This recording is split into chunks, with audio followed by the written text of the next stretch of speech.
এই মুহূর্তে দেখা যাচ্ছে ঝিনাইদহে মহিলা ছিনতাইকারী ইজি বাইকের ভিতর ৩-৪ জন মিলে এক মহিলার কাছ থেকে চেন ছিঁড়ে নিয়ে পালাচ্ছিল। জনতার হাতে আটক। এই যে দেখতে পাচ্ছেন এই মহিলা, এর সাথে আরো 3-4 জন আছে, তারা পালিয়েছে। মোট 6 জনের একটা চক্র ইজি বাইকের মধ্যে মানুষকে জিম্মি করে এরা বিভিন্ন রকম এরা মানুষের সর্বস্ব লুটে নেয়।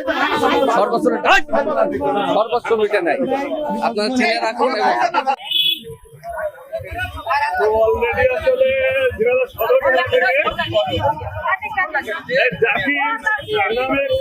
অফিসার এবং সাথে এক সিপাহী আসছে।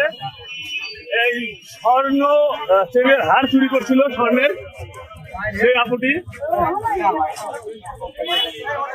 ঝিনাইদহ পায়রা চত্বর থেকে একজনকে চোর সন্দেহে আসলে স্বর্ণের চেন ছিনতাই করার অভিযোগে কিন্তু তাকে পুলিশ হেফাজতে নেওয়া হয়েছে। মুহূর্তে তাকে